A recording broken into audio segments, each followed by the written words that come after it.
हमने different concentration terms के बारे में डिस्कस कर लिया, इसके क्वेश्चन भी बना लिए हैं। ठीक है, अब इस चैप्टर को हम थोड़ा सा आगे बढ़ाते हैं। अब हम आपसे बात कर रहे हैं कोई भी लिक्विड है, उस लिक्विड का वेपर प्रेशर क्या होता है। तो नेक्स्ट हमारा डिस्कशन है वेपर प्रेशर ऑफ लिक्विड। ठीक है, अब लिक्विड की वेपर प्रेशर की बात करें तो हमने क्या किया, एक वोलेटाइल लिक्विड लिया। ये सपोज इस एग्जांपल समझते हैं, एक कंटेनर ले रखा है और हमने इसके अंदर एक वोलेटाइल लिक्विड ले लिया। वोलेटाइल है तो ऑब्वियस सी बात है, ये जो लिक्विड है वोलेटाइल नेचर, मतलब इसकी वेपर में कन्वर्ट करने की टेंडेंसी होगी, तो लिक्विड का वेपराइजेशन होगा। तो देख सकते हैं आप, ये लिक्विड है और लिक्विड का वेपराइजेशन हुआ, तो ये जो व्हाइट डॉटेड से दिखा रखे हैं ये वेपर के मॉलिक्यूल है। ठीक है, स्टार्टिंग में होगा क्या, वेपर के मॉलिक्यूल कम होंगे और जैसे जैसे टाइम बढ़ता चला जाएगा वेपर के नंबर ऑफ मॉलिक्यूल बढ़ेंगे और वो फिर कंडेंस होकर वापस से लिक्विड बनाएंगे। उस फिनोमिना को बोलते हैं कंडेंसेशन। इसका मतलब यहाँ पर दो फिनोमिना एक साथ चलेंगे, एक तो होगा ये जो लिक्विड है, लिक्विड से वेपर का बनना, और दूसरा फिनोमिना होगा उस वेपर से वापस से लिक्विड का बनना। तो जो लिक्विड से वेपर बना इसको बोलते हैं वेपराइजेशन, और वेपर से जो लिक्विड बना इसको बोलते हैं कंडेंसेशन। तो यहाँ पर दो फिनोमिना एक साथ चलेंगे, एक तो होता है वेपराइजेशन और दूसरा होता है कंडेंसेशन। ठीक है, स्टार्टिंग में रेट ऑफ वेपराइजेशन मैक्सिमम होगा और रेट ऑफ कंडेंसेशन तो मिनिमम होगा। ठीक है, अब टाइम के साथ में होगा क्या, रेट ऑफ कंडेंसेशन इंक्रीज होगा और रेट ऑफ वेपराइजेशन डिक्रीज होगा। एक टाइम ऐसा भी होगा जब रेट ऑफ वेपराइजेशन और रेट ऑफ कंडेंसेशन दोनों को रेट इक्वल हो जाएंगे। उस स्टेज को बोल दिया जाता है स्टेट ऑफ इक्विलिब्रियम। तो यहाँ मैं आपसे बोलूंगा ना इक्विलिब्रियम, तो इक्विलिब्रियम का मतलब क्या समझना है, या इक्विलिब्रियम का मतलब आपको लेना है कि रेट ऑफ वेपराइजेशन और रेट ऑफ कंडेंसेशन दोनों का रेट इक्वल हो गया। तो हम क्या बोलते हैं कि जब इक्विलिब्रियम होता है, ठीक है, उस इक्विलिब्रियम पर ये जो वेपर है, ये वेपर इस लिक्विड की सरफेस पर जो प्रेशर अप्लाई करती है that is known as vapour pressure. तो वेपर प्रेशर की डेफिनेशन क्या हुई, अच्छा ये जो काम हम कर रहे हैं ये किसी एक पर्टिकुलर टेम्परेचर पे कर रहे हैं। ये जो काम है वो हमने पर्टिकुलर टेम्परेचर पे किया। पर्टिकुलर टेम्परेचर का मतलब जैसे आपने बोला 20 डिग्री, तो 20 डिग्री पर फिनोमिना हुआ। जैसे बोला हमने 80 डिग्री सेल्सियस, तो 80 डिग्री एक पर्टिकुलर टेम्परेचर पर ये फिनोमिना हो रहा है। तो उसकी डेफिनेशन क्या देनी चाहिए हमको, वेपर प्रेशर ऑफ लिक्विड की डेफिनेशन, एट अ पर्टिकुलर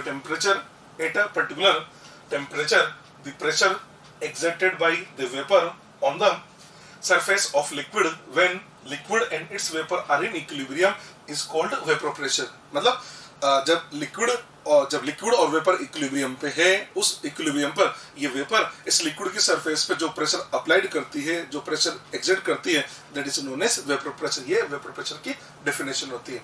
ठीक है, हमने बोला ना इक्विलिब्रियम, तो यहाँ इक्विलिब्रियम का मतलब क्या लेना है, एट इक्विलिब्रियम का मतलब लेना है rate of vaporization is equal to rate of condensation. Vaporization का रेट और कंडेंसेशन का रेट दोनों रेट हमारे इक्वल हो जाएंगे, इसको बोला जाता है इक्विलिब्रियम। ठीक है, ये तो मैं आपको ये एक्सप्लेन कर दिया कि वेपर प्रेशर, लिक्विड का वेपर प्रेशर का मीनिंग क्या है। अब हम आपको ये समझाना चाहते हैं कि जो लिक्विड का वेपर प्रेशर है ये बेसिकली किन फैक्टर पर डिपेंड करता है। तो नेक्स्ट हमारा डिस्कशन है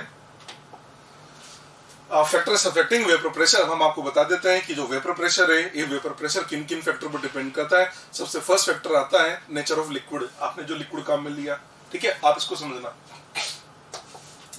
जैसे आपने कोई लिक्विड लिया ना, आपने कोई लिक्विड लिया, अब उस लिक्विड के जो इंटरमोलिकुलर फोर्स ऑफ अट्रैक्शन है वो अगर वीक है, लिक्विड के इंटरमोलिकुलर फोर्स ऑफ अट्रैक्शन अगर वीक है तो लिक्विड के मॉलिक्यूल के एक दूसरे का साथ छोड़कर वेपर में जाने की टेंडेंसी ज्यादा होगी। अगर वेपर में जाने की टेंडेंसी ज्यादा होगी तो वेपर प्रेशर भी ज्यादा होगा। तो हम ऐसे बोल सकते हैं ना, अगर intermolecular force of attraction weak है तो वेपराइजेशन ज्यादा होगा, ऐसे बोल सकते हैं उसका वेपर प्रेशर भी ज्यादा ही होगा। ठीक है, तो ऐसे लिखा जा सकता है। फर्स्ट फैक्टर हमने ले लिया nature of liquid. Nature of liquid के अंदर हमने ले लिया इंटरमोलिकुलर फोर्स ऑफ अट्रैक्शन अगर डिक्रीज होता है, इंटरमोलिकुलर फोर्स ऑफ अट्रैक्शन अगर डिक्रीज होता है तो वेपर में जाने की टेंडेंसी इंक्रीज होगी, मतलब वेपर प्रेशर इंक्रीज होता है। ठीक है, ये पॉइंट समझ में आ गया। इसी का एक बेस्ट एग्जांपल है, एक हमने क्या ले लिया, एक हमने इथाइल अल्कोहल ले लिया, एक हमने डाइल मिथाइल ईथर लिया। एक हम लेते हैं इथाइल अल्कोहल, एक हमने ले लिया dial methyl ether. Ethyl alcohol ethanol जो है उसमें हाइड्रोजन बॉन्ड होता है और जो डाइमिथाइल ईथर है उसमें हाइड्रोजन बॉन्ड नहीं होता। दोनों का मॉलिक्यूलर फॉर्मूला सेम होता है। ठीक है, मॉलिक्यूलर फॉर्मूला दोनों का सेम है, पर इथाइल अल्कोहल के अंदर हाइड्रोजन बॉन्ड होने की वजह से उसके अंदर अट्रैक्शन डाइमिथाइल ईथर के कंपैरिजन में ज्यादा होगा और वहां अट्रैक्शन ज्यादा होगा तो वेपर में जाने की टेंडेंसी कम होगी। इसका मतलब डाइमिथाइल ईथर और इथेनॉल के अगर मॉलिक्यूलर फॉर्मूले देखें तो दोनों के मॉलिक्यूलर फॉर्मूले सेम है, पर हाइड्रोजन बॉन्ड होता है इथाइल अल्कोहल के अंदर। तो इथाइल अल्कोहल का जो वेपर प्रेशर है वो कम होगा और डाइमिथाइल डाइमिथाइल जो ईथर है उसका वेपर प्रेशर ज्यादा होता है। तो ये बहुत इंपॉर्टेंट एग्जांपल है, ध्यान रख लेना। Vapour pressure of dimethyl ether is more than ethanol. Dimethyl ether का वेपर प्रेशर इथेनॉल के कंपैरिजन में ज्यादा होता है। इसका रीजन देना है, इथेनॉल के अंदर हाइड्रोजन बॉन्ड होने की वजह से उसके वेपर में जाने की टेंडेंसी कम होती है। ठीक है, ये तो मैंने फर्स्ट फैक्टर ले लिया है, नेचर ऑफ लिक्विड। हम सेकंड फैक्टर ले लेते हैं, टेम्परेचर। टेम्परेचर का फैक्टर क्या कहता है? टेम्परेचर बोलता है आपने अगर टेम्परेचर इंक्रीज किया तो टेम्परेचर इंक्रीज करेंगे तो intermolecular force of attraction decrease होगा और उसके डिक्रीज होने की वजह से वेपर प्रेशर इंक्रीज होता है। तो कोई भी लिक्विड है, अगर आप उस लिक्विड का टेम्परेचर इंक्रीज करोगे तो उस लिक्विड का वेपर प्रेशर इंक्रीज होता है। अब टेम्परेचर इंक्रीज करने से लिक्विड का वेपर प्रेशर इंक्रीज हुआ। अब हम आपको बता देते हैं कि टेम्परेचर और वेपर प्रेशर के बीच में एक रिलेशन होता है। इसको हम एक मैथमेटिकल इक्वेशन के द्वारा बताते हैं जिसको बोल दिया जाता है Clausius-Clapeyron equation. Clausius-Clapeyron equation. Equation क्या है? इक्वेशन हमारे पास है log P2 upon P1 log P2 upon P1 equal to delta H upon 2.303 R T2 minus T1 upon T1 T2। Formula है log P2 upon P1 equal to delta H upon 2.303 R T2 minus T1 upon T1 T2। ठीक है, इसमें समझते हैं P1 P2 क्या है। तो P1 क्या बन गया? तो P1 है इस T1 केल्विन टेम्परेचर पर वेपर प्रेशर और P2 है इस T2 केल्विन पर इसका वेपर प्रेशर। ठीक है, डेल्टा एच की बात करें तो डेल्टा एच होता है इसमें heat oblique enthalpy of vaporization, और आर तो आप समझते ही हैं, आर हमारा होता है यूनिवर्सल गैस कांस्टेंट। ठीक है, ये लिखा हमने। P1 है vapour pressure of liquid at T1 kelvin temperature, P2 यहाँ पर है vapour pressure of liquid at T2 kelvin temperature. Delta H vaporization ये हमने लिखा heat oblique enthalpy of vaporization of liquid. ठीक है, अब देखो जैसे मान लो हमारे पास दो लिक्विड है, दो लिक्विड हमको दे रखे हैं, एक का वेपर प्रेशर कम है और एक का वेपर प्रेशर ज्यादा दे रखा है। तो अगर इसका मतलब ये हुआ एक का वेपर प्रेशर ज्यादा है तो ज्यादा वेपर प्रेशर का मतलब वो क्या बता रहा है कि ये जो लिक्विड है इसकी ज्यादा वोलेटाइल नेचर है, क्योंकि जिस लिक्विड की वोलेटाइल नेचर ज्यादा होगी यार उसकी वेपराइजेशन भी ज्यादा होगा, यानी उसका वेपर प्रेशर भी तो ज्यादा हुआ ना। तो क्या हम ऐसे बोल सकते हैं क्या मोर वोलेटाइल लिक्विड है मोर वेपर प्रेशर? इसका मतलब दो लिक्विड आपको दे रखे हैं, अगर दोनों में से ऐसे बोल सकते हैं जिसका वेपर प्रेशर ज्यादा होगा इसका मतलब उसकी वोलेटाइल नेचर ज्यादा है, जिसका वेपर प्रेशर कम है मतलब उसकी वोलेटाइल नेचर कम है। तो बोला जा सकता है मोर वोलेटाइल लिक्विड है मोर वेपर प्रेशर। मोर वोलेटाइल लिक्विड है मोर वेपर प्रेशर। जिस लिक्विड की वोलेटाइल नेचर जितनी ज्यादा होगी उसका वेपर प्रेशर उतना ही ज्यादा होगा। ठीक है, नेक्स्ट पॉइंट। अब आपने एक लिक्विड ले लिया समझना, अगर आपने एक लिक्विड ले लिया और एक उस लिक्विड का एक पर्टिकुलर टेम्परेचर ले लिया, आपने कोई भी एक लिक्विड ले लिया और उसका एक पर्टिकुलर टेम्परेचर ले लिया। लिक्विड लेने का मतलब आपने इंटरमोलिकुलर फोर्स उसके फिक्स कर दिए, टेम्परेचर आपने फिक्स कर दिया, इसका मतलब उसका वेपर प्रेशर अब कांस्टेंट हो गया। तो बोल दिया जाता है किसी भी लिक्विड के लिए एक पर्टिकुलर टेम्परेचर पर उसका वेपर प्रेशर कांस्टेंट होता है। लिखा हमने vapour pressure of pure liquid is constant at constant temperature. आपके पास एक प्योर लिक्विड है, उस प्योर लिक्विड का कांस्टेंट टेम्परेचर पर उसका वेपर प्रेशर भी कांस्टेंट होगा। जैसे बोला जाता है ना, याद हो तो आपको, जैसे हमने एक लिक्विड लिया वाटर, एक लिक्विड हमने क्या ले लिया वाटर, और वाटर का जो वेपर प्रेशर है वो 100 डिग्री सेल्सियस पर 760 mmHg या 1 atm होता है। इसका मतलब आपने वाटर लिक्विड ले लिया है और टेम्परेचर अगर आपने 100 डिग्री रखा, सुनना, लिक्विड आपके पास वाटर है और टेम्परेचर आपने 100 डिग्री रखा तो उसका जो वेपर प्रेशर है वो 760 mmHg या 1 atm होता है। हाँ, अगर आप वाटर ले रहे हो और आप उसका टेम्परेचर बढ़ाओगे तो वेपर प्रेशर चेंज हो जाएगा, इंक्रीज हो जाएगा, और अगर आप उसका टेम्परेचर कम करते हो तो उसका वेपर प्रेशर कम हो जाएगा। अब आप ये पॉइंट ध्यान रख लेना कि जो वाटर है, वाटर के लिए 100 डिग्री सेल्सियस पर उसका वेपर प्रेशर 1 atm या 760 mmHg होता है। या हम ऐसे बोल सकते हैं ये जो 100 डिग्री सेल्सियस है ना, ये 100 डिग्री सेल्सियस वाटर का बेसिकली बॉइलिंग पॉइंट होता है। और बॉइलिंग पॉइंट किसे बोलते हैं? बॉइलिंग पॉइंट एक ऐसा टेम्परेचर होता है जिस पर उस लिक्विड का वेपर प्रेशर और जो हमारा एक्सटर्नल प्रेशर है जिसको 1 atm बोलते हैं ना अपन, वो दोनों इक्वल हो जाए, that is the boiling point. तो हम इसको ऐसे भी समझ सकते हैं ना कि बॉइलिंग पॉइंट पर समझना, कोई भी लिक्विड आपको दे दिया XYZ, कोई भी लिक्विड आपको XYZ दे दिया तो उस लिक्विड का जो बॉइलिंग पॉइंट होता है उस बॉइलिंग पॉइंट पर उस लिक्विड का वेपर प्रेशर 1 atm होगा। जैसे मैंने आपसे बोला, समझना, मैंने आपसे बोला कि मेरे पास एक लिक्विड X है और इसका बॉइलिंग पॉइंट 80 डिग्री सेल्सियस है। इसका मतलब ये हुआ कि लिक्विड X का 80 डिग्री सेल्सियस पर वेपर प्रेशर 760 mmHg होगा। एक और एग्जांपल सुनो, मैंने आपसे बोला मेरे पास एक लिक्विड Y है, इसका बॉइलिंग पॉइंट 90 डिग्री है। इसका मतलब ये हुआ कि जो लिक्विड Y है इसका 90 डिग्री पर वेपर प्रेशर 760 mmHg होगा। अगर आप टेम्परेचर 90 से ऊपर ले जाएंगे तो वेपर प्रेशर 760 mmHg से बढ़ जाएगा, और टेम्परेचर 90 डिग्री से कम करेंगे तो उसका वेपर प्रेशर 760 mmHg से कम हो जाएगा। तो आप एक फंडा याद कर लीजिए कि कोई सा भी लिक्विड हो XYZ, ये कॉन्सेप्ट अपने दिमाग फिट कर लो। कोई सा भी लिक्विड है आपके पास में XYZ, उस लिक्विड का उसके बॉइलिंग पॉइंट पर वेपर प्रेशर 1 atm या ऐसे बोल सकते हैं 760 mmHg होता है। Clear point? ठीक है, हम ऐसे बोल सकते हैं किसी लिक्विड का बॉइलिंग पॉइंट कम है, किसी का बॉइलिंग पॉइंट ज्यादा है, तो ऐसे बोला जा सकता है ना, जिन लिक्विड के बॉइलिंग पॉइंट कम होंगे उनकी वेपर में जाने की टेंडेंसी ज्यादा होगी, यानी उनका वेपर प्रेशर भी ज्यादा होगा। तो हम ये भी बोल सकते हैं, अगर मान लो आपको डिफरेंट लिक्विड दे रखे हैं और उनके वेपर प्रेशर दे रखे हैं, तो हम ऐसे बोल सकते हैं ना, जिस लिक्विड का वेपर प्रेशर जितना ज्यादा है मतलब उसका बॉइलिंग पॉइंट उतना ही कम है। ऐसे बोल सकते हैं जिस लिक्विड का वेपर प्रेशर जितना कम उसका बॉइलिंग पॉइंट उतना ही ज्यादा है। तो कई बार हम लिक्विड के जो वेपर प्रेशर है उसको देख के उसके बॉइलिंग पॉइंट पे भी कमेंट किया जा सकता है। ठीक है, लिखा मैंने मोर वेपर प्रेशर मतलब लो बॉइलिंग पॉइंट होगा उसके लिए। ठीक है जी।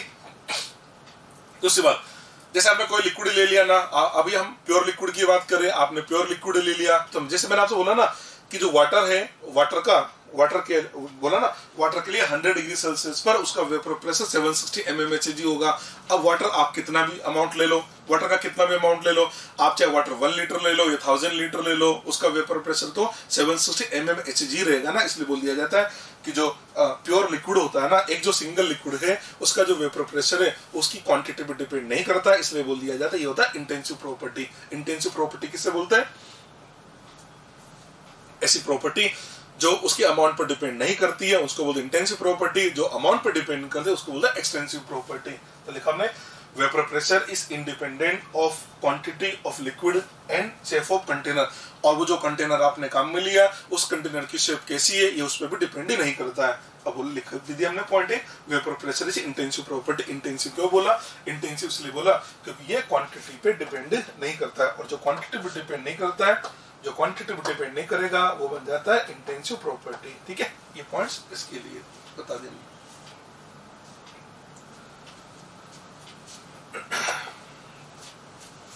चलिए, हमने ये जो वेपर प्रेशर के बारे में आपसे डिस्कस किया ना, ये वेपर प्रेशर हमने किसका लिया? ये वेपर प्रेशर हमने एक प्योर लिक्विड का लिया। प्योर लिक्विड का लिया, प्योर लिक्विड का मतलब जैसे हमने प्योर वाटर ले लिया है, या प्योर आपने एल्कोहल ले लिया है, या प्योर आपने ईथर ले लिया, मतलब सिंगल लिक्विड है, मिक्सिंग नहीं है। अब हम बात करें सॉल्यूशन के बारे में। अभी हमने जो वेपर प्रेशर डिस्कस किया ये किसके बारे में डिस्कस किया? ये हमने एक प्योर लिक्विड के बारे में डिस्कस किया। अब हम जो बात करने जा रहे हैं, बात तो वेपर प्रेशर की कर रहे हैं, पर अब हम जो वेपर प्रेशर ले रहे हैं ना वो ले रहे हैं सॉल्यूशन के लिए। तो हमने हेडिंग लिखा वेपर प्रेशर ऑफ सॉल्यूशन। ठीक है, सॉल्यूशन का जो वेपर प्रेशर है ना, सॉल्यूशन का जो वेपर प्रेशर है that was given by Raoult's law. ठीक है, vapour pressure of solution was given by Raoult's law, इसको राउल्ट्स लॉ से बताते हैं। ठीक है, इसके हम दो केस स्टडी करते हैं। तो केस 1 हमने ले लिया, लिक्विड सिस्टम का मतलब ये हुआ आप बेसिकली दो कंपोनेंट मिला रहे हो, एक कंपोनेंट आपका सॉल्यूट है और दूसरा सॉल्वेंट है। तो लिक्विड का मतलब आगे वाला कंपोनेंट में ले रहा हूँ सॉल्यूट और पीछे वाला कंपोनेंट हमने सॉल्वेंट ले लिया। इसका मतलब मेरा सॉल्यूट भी लिक्विड है और सॉल्वेंट भी लिक्विड है। मतलब एक तरह से सॉल्यूशन बनाते समय दो लिक्विड मिला रहे हैं, मतलब सॉल्यूट भी लिक्विड है हमारा और सॉल्वेंट भी लिक्विड है। इसका मतलब बोथ आर वोलेटाइल, मतलब सॉल्यूट और सॉल्वेंट दोनों ही वोलेटाइल नेचर के हैं। तो केस 1 क्या ले रहा हूं मैं? केस 1 ले रहा हूं जिसके अंदर मेरा सॉल्यूट भी वोलेटाइल नेचर का है और मेरा जो सॉल्वेंट है वो भी वोलेटाइल नेचर का है, मतलब दोनों ही वोलेटाइल नेचर के हैं। Clear point? चलिए, अब हमने क्या किया समझना, हमने दो या दो से ज्यादा वोलेटाइल कंपोनेंट को मिला दिया है। हमने क्या काम किया? या तो दो कंपोनेंट मिला दिए या दो से ज्यादा कंपोनेंट को हमने मिक्स कर दिया, तो सभी की वोलेटाइल नेचर है। तो जो सॉल्यूशन बनेगा ना, उस सॉल्यूशन का जो टोटल वेपर प्रेशर है वो हर एक कंपोनेंट के पार्शियल वेपर प्रेशर के सम के इक्वल होगा। When two or more volatile components are mixed to form a solution, then the vapor pressure of solution is the sum of partial vapor pressure of its component। मतलब हमने क्या किया, हमने दो या दो से ज्यादा कंपोनेंट को मिला के एक सॉल्यूशन बना लिया। अब सारे कंपोनेंट वोलेटाइल नेचर के, तो बोलता है कि आपने मिक्सचर बना लिया ना, तो जो मिक्सचर बना, वो जो सॉल्यूशन बना, उसका जो वेपर प्रेशर होगा वो इंडिविजुअल कंपोनेंट के पार्शियल वेपर प्रेशर के सम के इक्वल होगा। ये तो लिखा हमने when two or more volatile components are mixed to form a solution, then vapor pressure of solution is the sum of partial vapor pressure of its component. ठीक है, चलिए हमने सपोज क्या किया, हमने जैसे मान लो सपोज हमने तीन कंपोनेंट मिला लिए, मान लो ए बी और सी तीन कंपोनेंट मिला दिए, हमने ए बी सी करके तीन कंपोनेंट मिला दिए। इसका मतलब ये हुआ हमने ए बी सी करके तीन कंपोनेंट मिला है ना, तो हम ऐसे बोल सकते हैं ना कि कंपोनेंट ए का partial vapour pressure, component B का पार्शियल वेपर प्रेशर और कंपोनेंट सी का पार्शियल वेपर प्रेशर, इन तीनों का सम करें तो टोटल प्रेशर आ जाएगा। तो लिखा ना P S equal to P A plus P B plus P C plus and so on, ज्यादा कंपोनेंट हो तो यहाँ पर पी एस का मतलब क्या है, पी एस का मतलब वेपर प्रेशर ऑफ सोल्यूशन है, और जो लिखा हमने पी ए पी बी और पी सी इनको बोल दिया जाता है पार्शियल वेपर प्रेशर। तो ये पी ए का पार्शियल वेपर प्रेशर है, पी बी का पार्शियल वेपर प्रेशर है, और पी सी का पार्शियल वेपर प्रेशर। इसका मतलब हर एक कंपोनेंट का जो पार्शियल वेपर प्रेशर है उन सबका एल्जेब्रिक सम कर देंगे तो टोटल हमारे पास आ जाएगा, और इसको बोल दिया जाता है डाल्टन्स लॉ। डाल्टन्स लॉ ये क्या है भैया,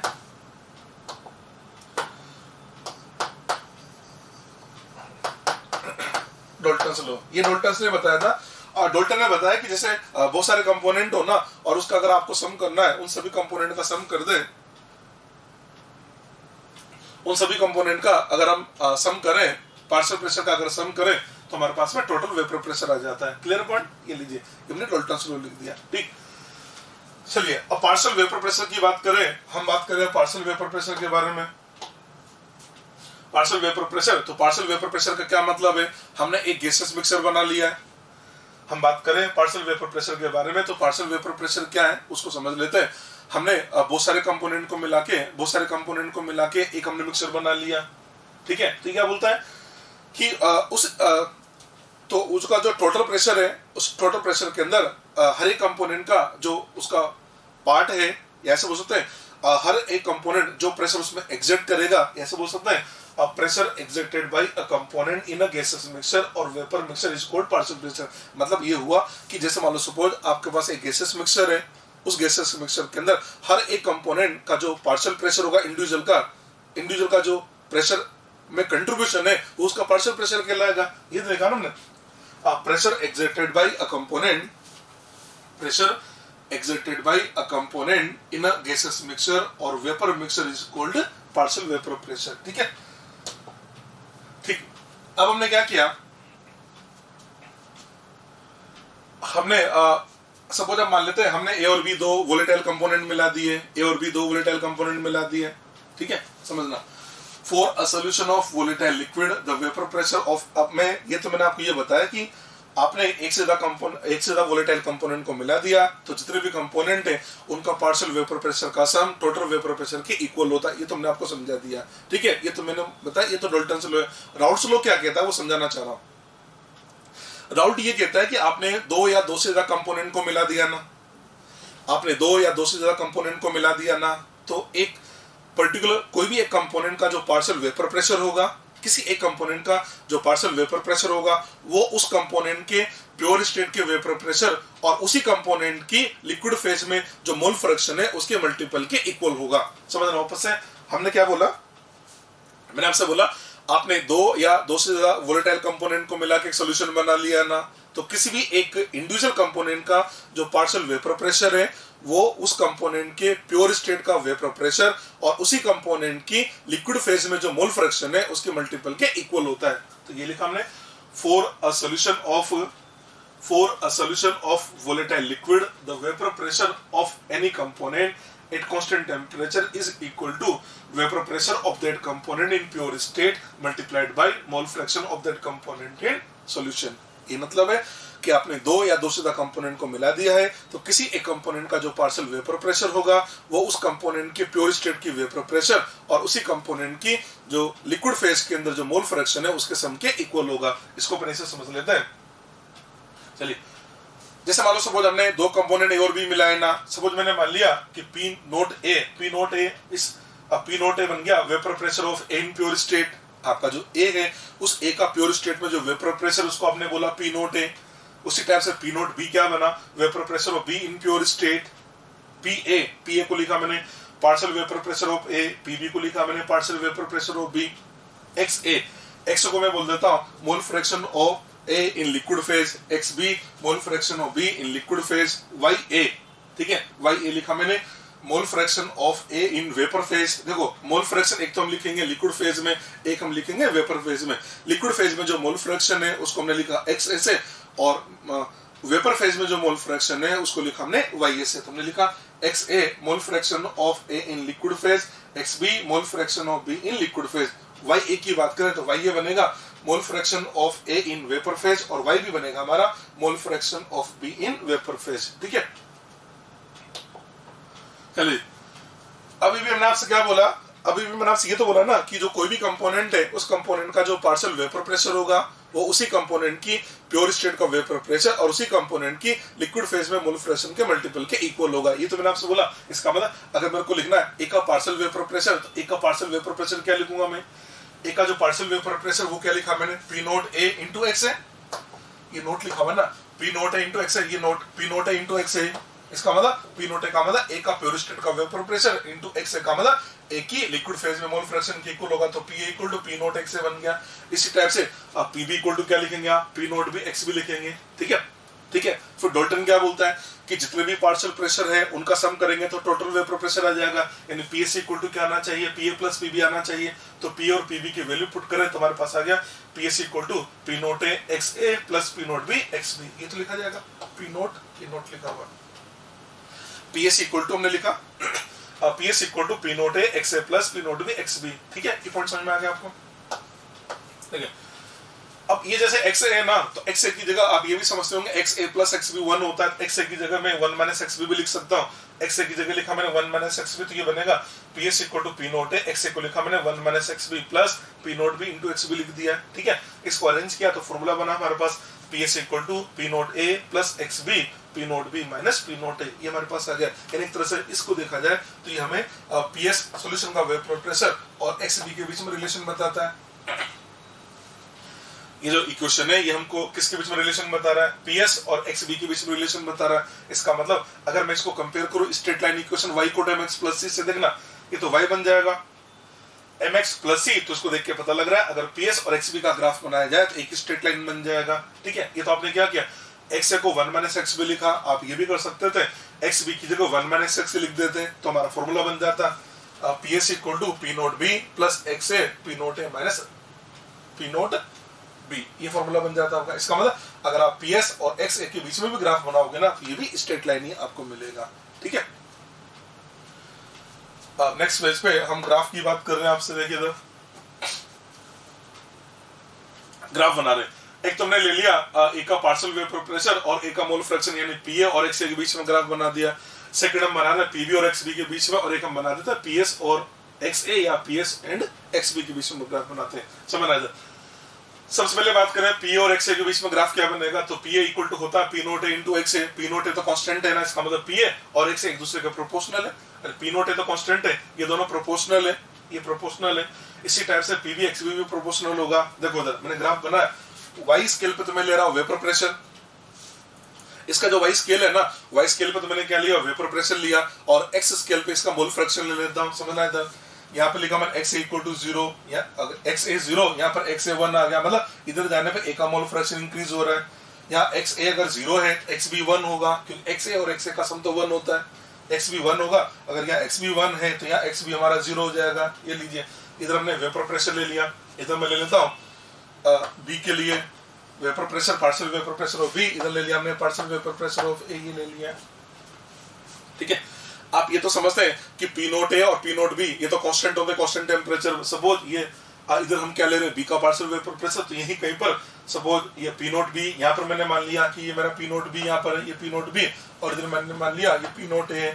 ये ग्राफ बनाते समय ये मान के चल रहा हूँ कि ए बी के कंपेरिजन में ज्यादा वोलेटाइल है। मैंने ये मान लिया है A is more volatile than B। आप ये भी मान सकते थे B ज्यादा वोलेटाइल है। अगर B ज्यादा वोलेटाइल होगा तो PB नोट को आप ऊपर लेंगे और P नोट A को नीचे लेंगे, कुछ भी लिया जा सकता है। हम ये मान के चलते हैं A is more volatile than B। अगर A B से ज्यादा वोलेटाइल है तो फिर P नोट A की वैल्यू P नोट B से ज्यादा होगी, इसलिए मैंने ऐसे बना दिया है, ठीक है। आप देख सकते हैं अगर हम पी ए और एक्स ए के बीच में ग्राफ बनाए तो ये स्ट्रेट लाइन बनेगा। तो आप देख सकते हैं ये स्ट्रेट लाइन हमने बना दी, ये स्ट्रेट लाइन बनाई ना। ये जो स्ट्रेट लाइन बनाई है ये किसके लिए बता रही है, तो हम पी ए के लिए बता दिया। पीबी के लिए बात करें तो ये ग्राफ हमने पीबी के लिए बना दिया, पीबी के लिए बना दिया। अब इन दोनों ग्राफ को ऐड करें, इन दोनों ग्राफ को ऐड किया तो ये वाला ग्राफ हमारे पास आ गया, तो ये बन गया हमारे पास है पीएस के लिए। तो आप देख सकते हैं, देखो ये तो ग्राफ किसके लिए हो गया, ये तो पीएस, तो ग्राफ ये पीएस और एक्सए को लो या पीएस और एक्सबी को लो, स्ट्रेट लाइन बनेगी। दूसरा आप पीए और एक्सए के बीच में ग्राफ बनाएंगे तो भी स्ट्रेट लाइन बनेगी, और पीबी एक्सबी के बीच में ग्राफ बनाएंगे तो भी आपकी स्ट्रेट लाइन ही बनेगी। ठीक है, एक पॉइंट और डिस्कस करता हूं मैं आपको। जैसे ग्राफ है ना, मैंने क्या किया, ए से रोटेट करके बना दिया है, इस पॉइंट को मैंने लिखा पी, इस पॉइंट को लिखा मैंने क्यू, ये आर और ये एस हो गया, समझ रहा है। अगर मैं पी क्यू को देखें, ये जो दिखा ना पी क्यू, इस पी क्यू को देखें तो पी क्यू क्या है, पी क्यू जो है ना वो बेसिकली ए का पार्शियल वेपर प्रेशर, और पी आर की बात करें तो पी आर क्या बना, बी का पार्शियल वेपर प्रेशर है। तो देखो पी क्यू क्या है, ए का partial vapour pressure, P R B का पार्शियल वेपर प्रेशर, तो ए का पार्शियल वेपर प्रेशर और बी का पार्शियल वेपर प्रेशर ऐड करें तो टोटल वेपर प्रेशर आना चाहिए ना, और टोटल वेपर प्रेशर तो सॉल्यूशन का पीएस है ना, तो आप ये तो लिखोगे ना P Q plus P R equal to PS, ये तो लिखा P Q plus P R equal to PS, P Q plus P R equal to PS, ये हमने फॉर्मूला बना दिया। ठीक है, तो इस टाइप से भी कई बार क्वेश्चन फ्रेम कर देता है। ठीक है, अब मैं आपको राउट्स लॉ भी बता दिया, हमने आपको डाल्टन्स लॉ भी बता दिया, अब इन दोनों को कंपेयर करते हैं। ठीक है, देखो राउट लॉ है ना, राउट लॉ बेसिकली आपने जैसा दो लिक्विड मिला दी है, इसको अपन ऐसे समझते हैं,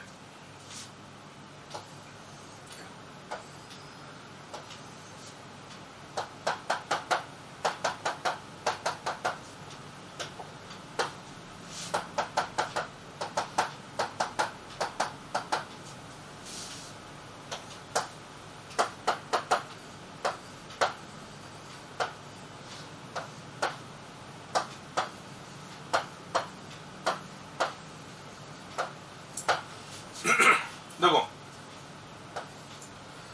आपने दो लिक्विड ए और बी ले लिया ना, तो ए और बी दो लिक्विड को आपने मिक्स कर दिया ना। ठीक है, मिक्स कर दिया तो ए और बी के आपने कुछ मोल मिलाए होंगे, मतलब इसके अंदर ए का मोल फ्रैक्शन होगा, बी का मोल फ्रैक्शन होगा, ए बी वोलेटाइल है, बी भी वोलेटाइल है, तो ए बी वेपर फेज में जाएगा, बी भी वेपर फेज में जाएगा, यानी वेपर के अंदर ए के भी मोल होंगे, बी के भी मोल होंगे। इसका मतलब वेपर फेज के अंदर ए का भी मोल फ्रैक्शन होगा और बी का भी मोल फ्रैक्शन होगा। और हमने क्या बोला, वेपर फेज के अंदर ए का मोल फ्रैक्शन हम क्या बोल रहे हैं, वाई ए, और वेपर फेज के अंदर बी का मोल फ्रैक्शन बोल दिया वाई बी। ठीक है, लिक्विड फेज के अंदर एक्स का मोल फ्रैक्शन क्या हुआ, ए का मोल फ्रैक्शन होगा एक्स ए, और लिक्विड फेज के अंदर ए का बी का मोल फ्रैक्शन होगा एक्स बी। ये हमारे पॉइंट समझ में आ गया। ठीक है, देखो बेसिकली अब क्या हो रहा है, ये हमारे पास दो फेज बने, ये जो लाइन है ना, इस लाइन के नीचे नीचे देखे तो हमारे पास लिक्विड फेज है, और लाइन के ऊपर चले तो वेपर फेज है। डोल्टन्स लॉ भी हमें पार्शियल वेपर प्रेशर बताता है, राउट्स लॉ भी पार्शियल वेपर प्रेशर बताता है, पर राउट लॉ जो है ना वो हमको बताता लिक्विड फेज में, और डाल्टन्स लॉ बताता हमको वेपर फेज के अंदर। मतलब दोनों एक ही बात बता रहे, पर एक बता रहा लिक्विड फेज के अंदर और एक बता रहा वेपर फेज के अंदर। यानी वेपर फेज में बात करेंगे तो हम बात करेंगे डोल्टन्स के बारे में, और अगर लिक्विड फेज में चले तो हम बात करेंगे राउट के बारे में। वैसे डोल्टन्स लॉ क्या कहता है वेपर फेज के लिए, डोल्टन लॉ ये तो बोलता है ना कि किसी भी गैस का जो पार्शियल वेपर प्रेशर होता है अकॉर्डिंग टू डोल्टन लॉ, फिर डोल्टन की बात करें तो डोल्टन क्या बोलता है, पार्शियल प्रेशर ऑफ गैस, किसी भी गैस का जो पार्शियल प्रेशर है वो उस गैस के mole fraction multiplied by total pressure का मल्टीपल होता है। तो डोल्टन के अकॉर्डिंग बात करें तो डोल्टन क्या बोलता है, आपने गैसेस मिक्सचर बना लिया, आपने गैसेस मिक्सचर बना लिया, उस गैसेस मिक्सचर के अंदर किसी एक गैस का जो पार्शियल वेपर प्रेशर है वो उस गैस की mole fraction multiplied by total pressure के मल्टीपल के इक्वल होता है। ये तो लिखा हमने, partial pressure of gas equal to mole fraction of gas multiplied by total pressure of gas, इसके मल्टीपल के इक्वल होता है। अब हम क्या कर रहे हैं, यहाँ पर दोनों को एक साथ कंपेयर कर रहे हैं। तो देखो लेफ्ट हैंड साइड में मैंने लिखा राउट लॉ और राइट हैंड साइड में लिखा मैंने डाल्टन्स लॉ। राउट लॉ क्या कहता है, पी ए किसके इक्वल होगा, P note A x A के इक्वल होगा, P B equal to P note B x B के इक्वल होगा। अगर हम डाल्टन की बात करें, डाल्टन क्या कहता है, तो पी ए इक्वल टू क्या हुआ, Y A into P S हुआ, और P B equal to Y B into P S होगा। देखो दोनों पार्शियल प्रेशर ही बता रहे। ठीक है, इसका मतलब इसने जो पार्शियल प्रेशर दिया उसने जो पार्शियल प्रेशर दिया आएगा तो सेम ही ना। इसके वन नंबर को उसके वन नंबर से कंपेयर किया तो हम लिख सकते हैं P note A X equal to बनेगा Y A into P S. तो यहाँ से अगर वाई ए देखा जाए तो वाई इक्वल टू आ जाता है पी नोट ए एक्स अपॉन पी एस। ये फॉर्मूला बन गया हमारे पास में। ठीक है, इधर देखें तो इसके सेकंड नंबर को इसके सेकंड नंबर से कंपेयर करें तो ये बनेगा P note B x B equal to Y B into P S लिखा जाएगा। यहाँ से अगर वाई बी देखा जाए, यहाँ से अगर वाई बी देखें तो वाई बी इक्वल टू क्या आ रहा है, P note B x B upon P S. ये तो लिखोगे ना, ये हमारे पास वाई और वाई बी आ गया। ऐसे भी क्वेश्चन आएंगे, आपसे पूछा जाएगा ए और बी का मोल फ्रैक्शन कैलकुलेट करें आप वेपर फेज के अंदर, तो वेपर फेज में कैलकुलेट करने के लिए ये हमारे पास ये दो फॉर्मूले बन गए। ठीक है जी, हम आपको राउट्स लो बता रहे थे और राउट्स लो को बताते समय हमने आपसे बोला था इसके दो केस बनाएंगे। एक तो बनाएंगे जिसमें दोनों कंपोनेंट हमारे वोलेटाइल है, दूसरा केस बनाते हैं, हमने बना दिया second case solid liquid system. Solid liquid आगे वाला सोल्यूट होता है और पीछे वाला आपका सॉल्वेंट होता है। इसका मतलब एक तरह से सोल्यूट आप सॉलिड ले रहे हैं और सॉल्वेंट आप लिक्विड ले रहे हैं। इसका मतलब अब सोल्यूट आपने कैसा लिया, सॉलिड लिया, सॉलिड का मतलब नॉन वोलेटाइल है और ये सॉल्वेंट आपका लिक्विड का मतलब ये वोलेटाइल है। सॉल्वेंट को हम ए लिख रहे हैं और सोल्यूट को हम बी लिख रहे हैं, तो ये हमने इसको ए ले लिया और इसको हमने बी ले लिया। अब हमारा सोल्यूट अगर नॉन वोलेटाइल है तो उसका वेपर प्रेशर तो होगा नहीं, तो बी का प्योर स्टेट के अंदर वेपर प्रेशर जिसको बोलते हैं पी नोट बी, ये तो आपका 0 हो जाएगा। अभी हमने लिखा ना कि पीएस इक्वल टू होता है पी नोट एक्स ए plus P note B x b, तो पी नोट बी तो 0 हो गया, तो p note B x b वाला पार्ट तो क्या हो गया 0। इसका मतलब पीएस इक्वल टू हमारे पास आ जाएगा P note into x A. P note ए और पी नोट बी, ये जो नोट होते हैं ना, नोट का मतलब कांस्टेंट टेम्परेचर, इसकी वैल्यू कांस्टेंट होगी। इसका मतलब ये जो पी नोट ए और पी नोट बी की वैल्यू कांस्टेंट होती है। ठीक है, तो हम ऐसे बोल सकते हैं पी नोट ए अगर कांस्टेंट है ना तो इसका मतलब पीएस किसके प्रोपोर्शनल है, एक्स ए के। तो पहले से बोल सकते हैं ना कि पीएस का मतलब क्या हुआ, पीएस का मतलब वेपर प्रेशर ऑफ सॉल्यूशन हुआ। कौन सा सॉल्यूशन हुआ, जिसके अंदर कंपोनेंट है नॉन वोलेटाइल, जिसके अंदर सोल्यूट नॉन वोलेटाइल है। तो क्या बोलता है, आपने एक ऐसा सॉल्यूशन बनाया जिसके अंदर सोल्यूट नॉन वोलेटाइल हो, ऐसा सॉल्यूशन का जो वेपर प्रेशर है वो सॉल्वेंट के मोल फ्रैक्शन का डायरेक्टली प्रोपोर्शनल होगा। मतलब सॉल्वेंट का मोल फ्रैक्शन जितना ज्यादा होगा उस सॉल्यूशन का वेपर प्रेशर भी उतना ही ज्यादा होगा। कब, जब हमारा सोल्यूट नॉन वोलेटाइल है। तो इसको लिखा जा सकता है ना, at constant temperature vapour pressure of solution containing non-volatile solute is directly proportional to mole fraction of solvent. At constant temperature, vapor pressure of solution containing non-volatile solute is directly proportional to mole fraction of solvent. Solvent के mole fraction directly proportional होता है। ठीक है, इसी फॉर्मूले को और देखें, हमने लिखा अब पीएस इक्वल टू होता है पी नोट इंटू एक्स है। यहाँ तक तो हो गया ना। अपन एक काम करते हैं, एक्स ए की जगह लिख देते हैं 1 माइनस एक्स बी। तो मैंने लिखा PS equal to P note A 1 minus x B लिखा। इसको रीअरेंज करें तो पीएस इक्वल टू आता है P note A minus P note a into x B. ठीक है, और देखें पी नोट ए एक्स बी, इसको इधर लाए तो ये बन गया P note A x B equal to P note A minus P S लिखा हमने। ऐसे लिख सकते हैं P note A minus P S equal to P note B x b. P note a फिर कांस्टेंट होगा, तो इसका मतलब पी नोट ए माइनस पी एस ये एक्स बी के डायरेक्टली प्रोपोर्शनल है। ठीक है, या हम इसको ऐसे लिख सकते हैं पी नोट ए माइनस पी एस, इस पी नोट ए को नीचे लेके गए तो ये मिल जाता है P note A minus P S upon P note A equal to X B. एक फॉर्मूला हमारे पास ये बन गया। देखो पी नोट ए क्या है, तो पी नोट ए हमारे पास में पी नोट ए क्या बनेगा, तो पी नोट ए तो हमारे पास में वो जो सॉल्वेंट है, सॉल्वेंट का वेपर प्रेशर बनेगा, पीएस सॉल्यूशन का वेपर प्रेशर बनेगा। समझना, आपने जैसे प्योर सॉल्वेंट ले लिया, उस प्योर सॉल्वेंट का वेपर प्रेशर पी नोट ए है। अब आप क्या कर रहे हैं, उसके अंदर नॉन वोलेटाइल सॉल्यूट मिला रहे हो। नॉन वोलेटाइल सॉल्यूट मिलाओगे तो नॉन वोलेटाइल सॉल्यूट मिलाने से होगा क्या, वो जो नॉन वोलेटाइल सॉल्यूट है उस लिक्विड के सरफेस पर कुछ स्पेस ऑक्यूपाई करेगा, जिसकी वजह से होगा क्या, अब वेपोराइजेशन के लिए अवेलेबल सरफेस एरिया कम हो जाएगा। अगर अवेलेबल सरफेस एरिया कम होगा तो वेपर प्रेशर भी तो कम होगा ना। इसका मतलब ये हुआ अगर आपने नॉन वोलेटाइल सॉल्यूट मिलाया है तो आपका जो सॉल्यूशन बना उस सॉल्यूशन का वेपर प्रेशर सॉल्वेंट के वेपर प्रेशर से हमेशा ही कम होता है। या हमेशा हो सकता है ये जो पीएस होता है ना, पीएस ये हमेशा ही पी नोट ए से कम होगा। कब, जब सॉल्यूट आपका नॉन वोलेटाइल है।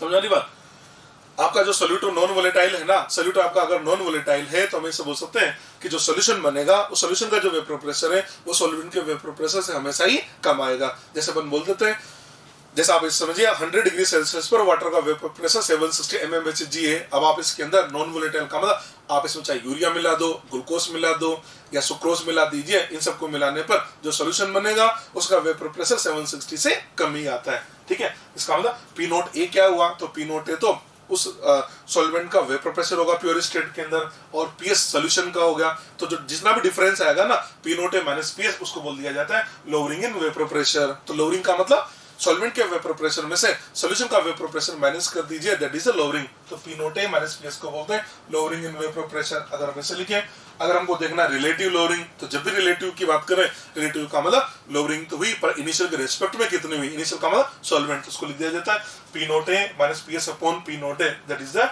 Relative lowering in vapour pressure. Relative lowering in vapour pressure, R L V P, relative lowering in vapour pressure. ठीक है, अगर आपसे बोला जा रहा है और लोअरिंग इन वेपर प्रेशर, तो लोअरिंग इन वेपर प्रेशर बोले तो आपको पी नोट ए माइनस पी एस की बारे में बात करनी है। अगर आपसे बोला जाए relative lowering in vapour pressure, तो आपको बात करनी है P note A minus P S upon P note a. ये होता है रिलेटिव लोअरिंग और ये होता है lowering in vapour pressure.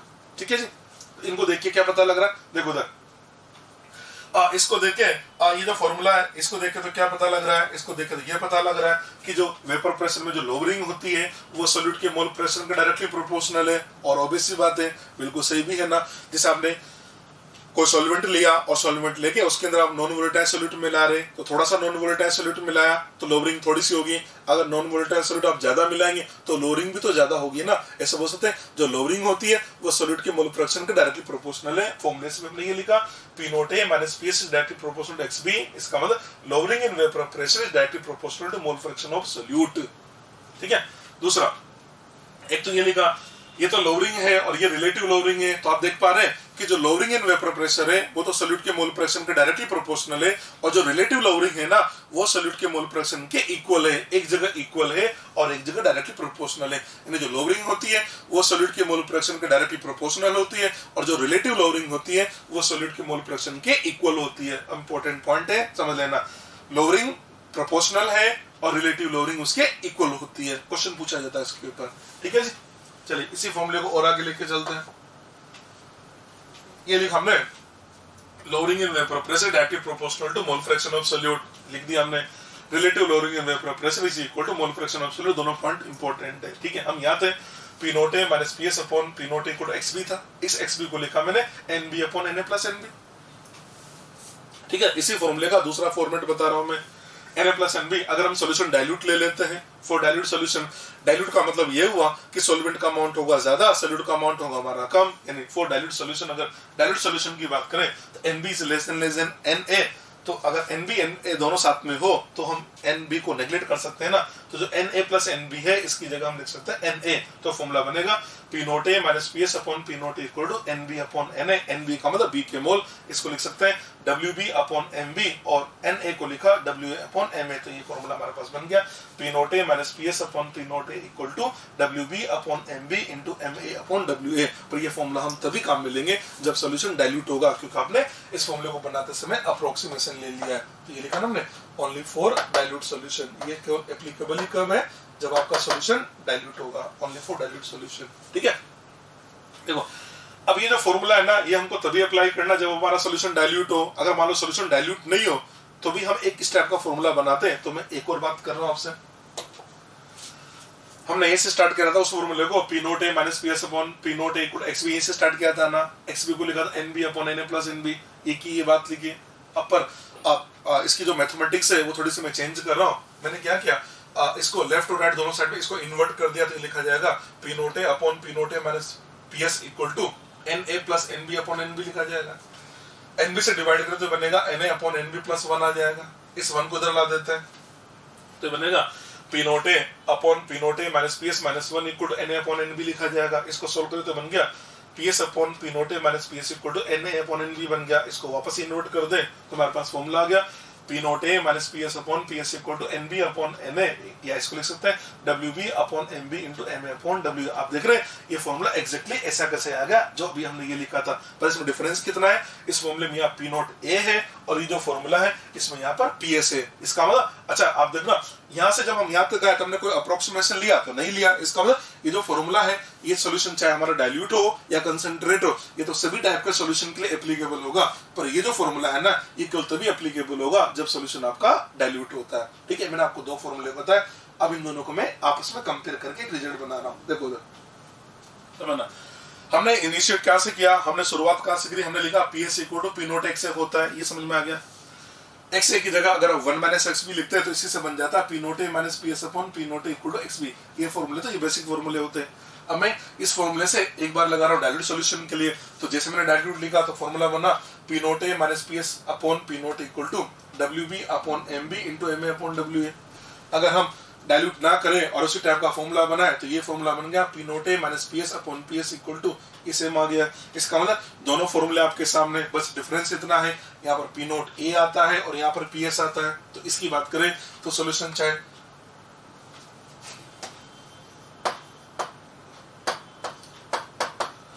Solution आपका चाहे डाइल्यूट हो या कंसंट्रेट हो, ये फॉर्मूला सभी के लिए एप्लीकेबल होगा, पर ये जो फॉर्मूला है इसको केवल हम तभी अप्लाई करेंगे जब सोल्यूशन हमारा डाइल्यूट होता है। ठीक है, तो हम क्वेश्चन वगैरह बनाते समय इसी फॉर्मूले को हम काम में लेते हैं ताकि हमारे आंसर एग्जैक्टली मतलब उसका आंसर हमारा एग्जैक्ट आंसर निकल के आए। इससे जो आंसर आता है वो अप्रोक्स आएगा। इसको तो हम एक ही केस में लगाएंगे जब सोल्यूशन हमारा डाइल्यूट हो। ये जो फॉर्मूला है ना, इसका फॉर्मेट चेंज कर एक और फॉर्मूला बना रहा हूं मैं, समझना मैंने क्या किया, जो फॉर्मूला है इसको 1000 से मल्टीप्लाई कर दिया, 1000 से इसको डिवाइड कर दिया।